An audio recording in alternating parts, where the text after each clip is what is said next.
হাওড়ার পৌরসভায় ৪৯ নম্বর ওয়ার্ডে জন্ডিসে আক্রান্ত হয়ে মৃত্যু হলো এক তরুণীর। এলাকায় আক্রান্ত বহু মানুষ, তারপরেও হুঁশ ফিরল না হাওড়া পৌরসভার। ৮ই মার্চ পরিস্থিতি নিয়ন্ত্রণে আনার আশ্বাস দিলেও সেই আশ্বাসের মুখেই থেকে গেল মুখ্য প্রশাসকের।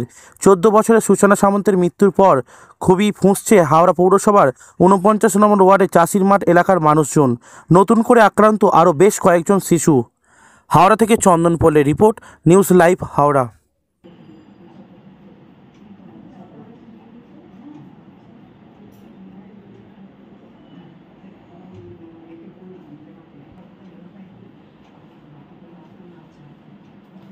বৌমার প্রেসক্রিপশন তো এখানে নেই বলে না?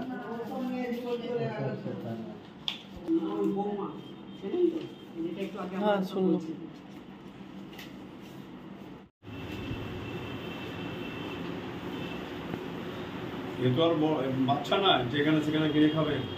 প্রিয় চক্রবর্তী অনেক বলেছিলেন বাচ্চারা এদিকে দেখতে পাচ্ছে না।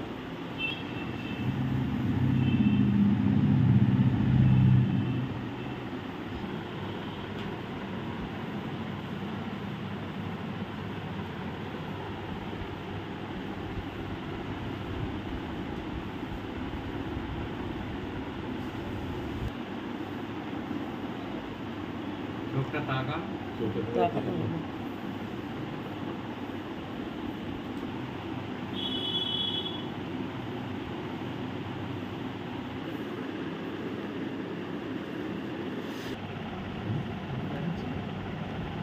একটা বন্ধু ছিল গোপাল মন্ডল দেখছি ভুলের দিন তো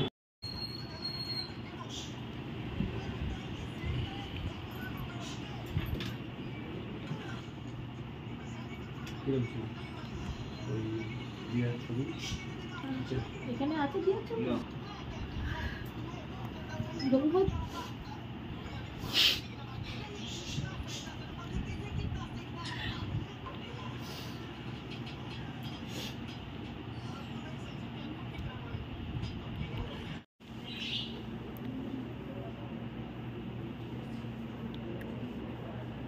চলে যাবো ঘরে গেছি।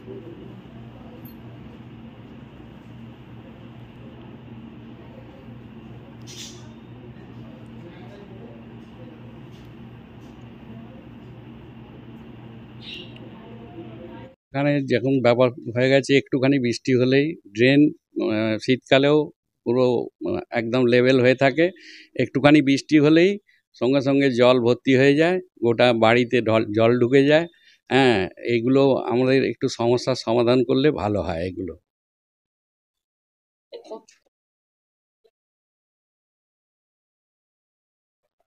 কাউন্সিলর তো নেই এখন, আর কর্পোরেট কাউন্সিলর নেই। আমরা কাকে বলবো কি বৃত্তান্ত আমরা তো বুঝে পাই না সব সময়। আর এরকমভাবে জল উঠে যায়, 3 দিন 4 দিন জল থাকে। হ্যাঁ, সেইগুলোতে ঘোলা জল বাড়ি থেকে সেই জল বেরিয়ে যাওয়ার পর সেগুলো পরিষ্কার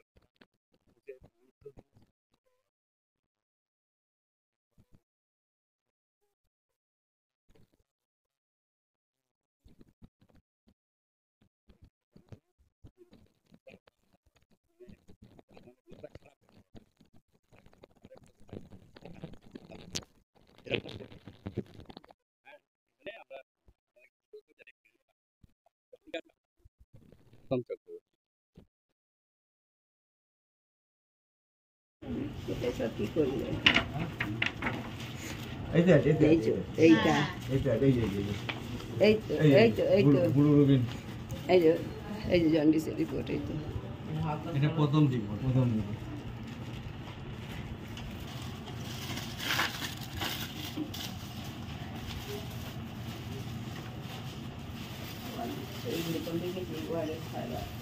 দেখুন, ওখানে আমরা শুনেছি যখন থেকে যে জন্ডিস হয়েছে আমাদের টিম তো ওখানে গেছে, হেলথের টিম গেছে, প্লাস আমাদের যারা জলের ওখানে যে আমাদের ইঞ্জিনিয়াররা আধিকারিকরা তারাও ওখানে গিয়ে কাজ করেছেন এবং করবেন। এবং এছাড়া আমরা বাড়ি বাড়ি ওখানে হ্যালোজেন ট্যাবলেটস দেওয়ার অলরেডি করেছি। এছাড়াও আমরা যেহেতু এই জায়গাটায় হঠাৎ করে একটা লোকালাইজড এরিয়াতে হচ্ছে জিনিসটা, তো আমরা ওখানে আজ থেকে আমরা একটা মেডিকেল ক্যাম্প ওখানে অ্যারেঞ্জ করছি সাধারণ মানুষের জন্য, যাতে তারা সেখানে এসে সেই স্বাস্থ্য পরিষেবা পেতে পারে লোকাল মেডিকেল ক্যাম্প করছে। এবং এটা ছাড়াও আমি আমাদের জলের যারা ইঞ্জিনিয়ার আছেন তাদেরকে আবার আমরা অলরেডি নির্দেশ দিয়েছি যে তারা ইমিডিয়েট গিয়ে ওখানে দেখবেন কি হচ্ছে, এবং যদি কোথাও কন্টামিনেশন হয় জলের সাথে কোথাও মানে পলিউটেড এই জল ঢুকে যায় জলের পাইপে, তাহলে সেটার জন্য অলরেডি তারা কাজ শুরু করেছেন, কিন্তু তারা কাজটাকে আরো এক্সপেডাইট করার জন্য আমি ইমিডিয়েট টিম পাঠাই।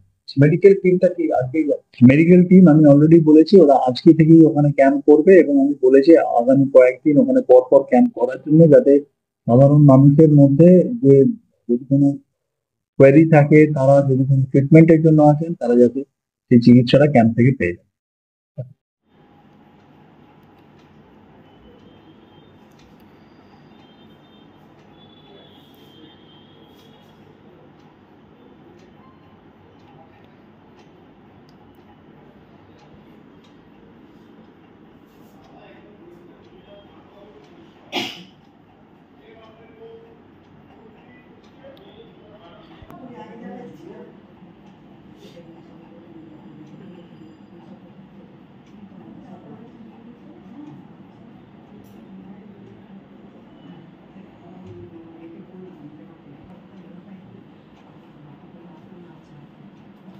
বৌমার প্রেসক্রিপশন তো এখানে নেই বলে না?